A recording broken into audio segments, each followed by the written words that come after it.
Have you heard, life can be hard? Yes. In fact, do you know anybody who has it easy? Many have suffered tremendously, in fact, in life. And my viewpoint these days is those who have not suffered considerably are the most unlucky, because they never had enough of a thorn in the side to really grow, to question life, or sometimes to stop blaming others for everything and say, I have a part to play in everything too that causes my emotional, if not physical, suffering at times. So the most unlucky, perhaps, are those who didn't suffer sufficiently. But boy, do some really suffer in a certain manner of speaking. I think, for instance, you can have physical suffering, you can be rejected by people in general also. But boy, you can also suffer if some people have told you you are of no worth, and in fact, more than of no worth, you're a danger, as if having leprosy when it isn't even true. One can be stigmatized and believe a false claim about oneself. And boy, can that be horrifically painful also. It can, of course, have great positive side effects, but painful in the process. Immigrants, for instance, can have it quite tough. People who have been in wars can have it quite tough. Marriage, of course, can be a war. And depending on what gender you are and what economics you have for lawyer power, your educational level, all quite problematic, painful. My mother, for instance, having come from Eastern Poland and eventually then to America at age 12, Ellis Island, upon schooling at age 6, knowing no English, was sometimes called a Nazi, because although from Eastern Poland, they had spoken German in the home. Luckily, she had a teacher and maybe a few other people take her under her wing. And her mother was one of considerable empathy.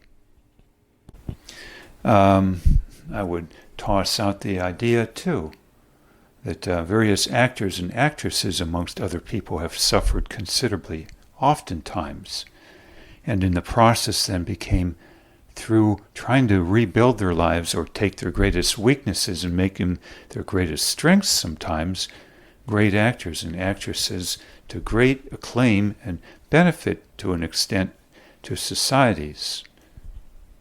Some of the greatest people on the planet have suffered the most, or had the greatest weaknesses alternatively in their character, personality, body, what have you.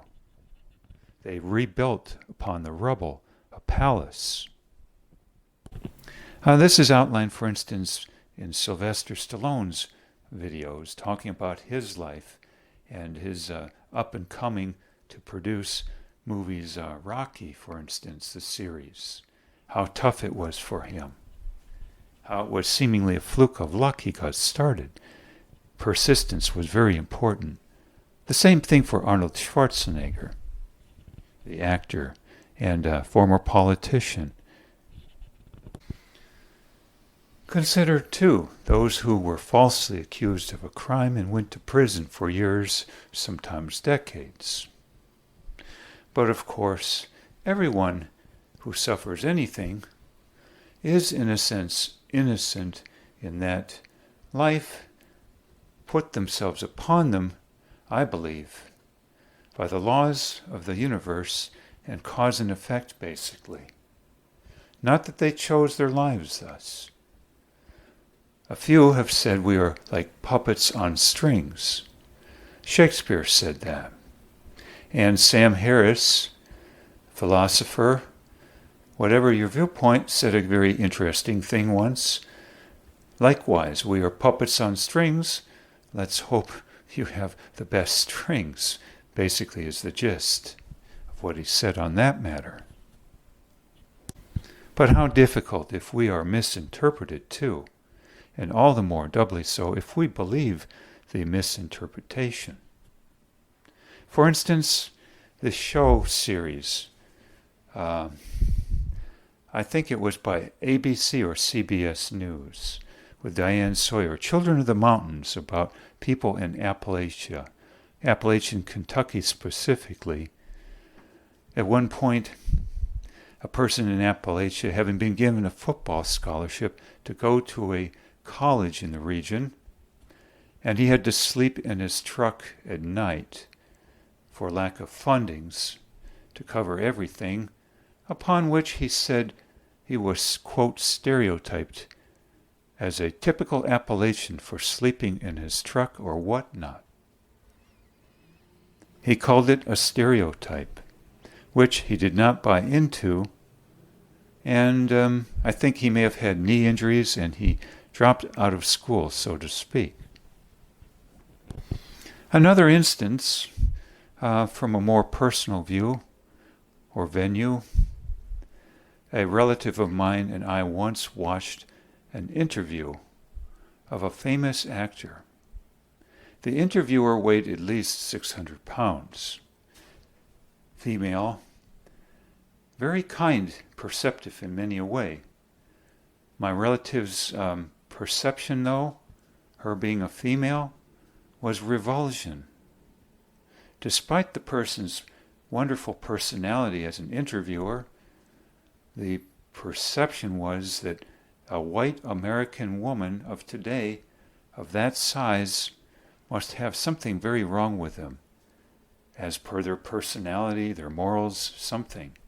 And thus there was the, quote, stereotype and revulsion reaction, based upon some kind of pre-existing mental idea that all people who are white, American, and very heavy are either not to be trusted or something here.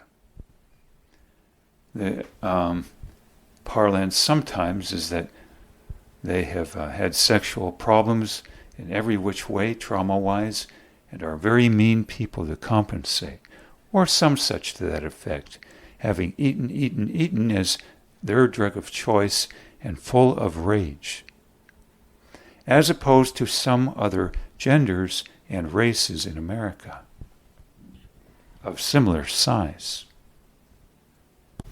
Additionally, when I moved into my present location, I spoke within a day to my neighbor of 70-some years of age. And one of the first things we talked of that day, spontaneously out of her mouth, she told me her husband had come back from World War II. I suppose perhaps, I don't know, having enlisted or not, drafted, I don't know. She said when he returned, he was called a baby killer.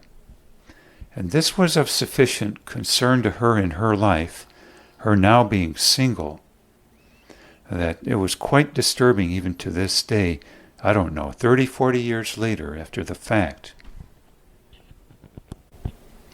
Then consider the individual who was called back 100 years ago or so, the Elephant Man in England. Now this was a story which, when I read the book written by a certain individual, there being several books on this man, Joseph Carey Merrick, that quite hit me to the core. This individual was an Englishman known for having severe deformities, and he was at one point exhibited in a freak show under the stage name The Elephant Man, and then went to live at the London Hospital, and subsequently became well known in London society. Wikipedia says he began to develop abnormally before the age of 5. He had various physical abnormalities of size and problems with his skeleton in general. And many people found him revolting. Noting here again in Wikipedia as a summary, it says that at 13 he found work rolling cigars in a factory, but after 3 years the deformity of his right hand had worsened and he no longer had the dexterity required for the job. And then he was becoming a greater financial burden on his family, and that his facial deformities rendered his speech increasingly unintelligible, and prospective customers reacted with horror to his physical appearance. People refused to open doors for him, and now people not only stared at him, but followed him out of curiosity. And that returning home one day, after failing to make enough money to support himself as a hawker, he was severely beaten by his father and he left home for good. He spent the last years of his life in a hospital, being visited by some very wealthy sometimes and very kind people, one of which would play the violin for him. He was noted as a very kind man. Interestingly, Wikipedia talks of his mother probably as the source of this by and large, his kindness, when it says that his mother was a Christian and that he enjoyed a close relationship with his mother before she died when he was 11. She was a Sunday school teacher. And so I would say, in many a way, shape, and form, how sad that many people found him frightening and misconceived him of some manner, despite his character, shall you say, his level of kindness, his empathy. What a burden to bear then. And he died then at age 27 at the Royal London Hospital. Sad thus, the idea in general of struggling so, and of being misperceived, and doubly so if one believes the misperceptions put upon oneself. One last example, the writer Dostoevsky, who spent 4 years in a concentration camp. And this was after his writings that stirred difficulty in the mind of the Tsar, Nicholas I, who feared revolutions. So he was put in 4 years' exile with hard labor in a Siberian concentration camp, and then followed by a long term of compulsory military service. He described his barracks as per Wikipedia: in summer, intolerable closeness; in winter, an unendurable cold. All the floors were rotten, filth on the floors an inch thick. We were packed like herrings in a barrel. There was no room to turn around. From dusk to dawn it was impossible not to behave like pigs. Flies, lice, and black beetles by the bushel. Classified as one of the most dangerous convicts, Dostoevsky had his hands and feet shackled until his release. He was only permitted to read his New Testament Bible. In addition to his seizures, he had hemorrhoids, lost weight, and was burned by some fever, trembling and feeling too hot or too cold every night. The smell of the privy pervaded the entire building, and so on. He was respected by most of the prisoners, but despised by some Polish political prisoners because of his Russian nationalism and anti-Polish sentiments. He died at age 59. Now I say, how sad pain of this sort. But I also say, how sad not to have any pain in life and to just stay the same and to have no hope of growth, basically speaking. Perhaps one of the greatest pains in the world, far beyond what I have been outlining, befalling some people. In my mind, no hope is perhaps the greatest pain of all, no hope of growth. Where is the growth coming from in some, to any appreciable extent? These kinds of pains I've been talking about. Who's going to ask for such pains?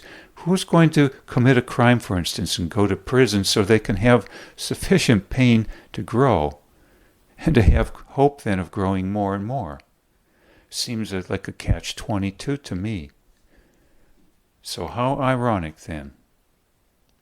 I'll close with a woman of 80 telling me once she felt, as to her Buddhist persuasions and Native American persuasions, that life is 1,000 sufferings and 1,000 blessings, or words to that effect.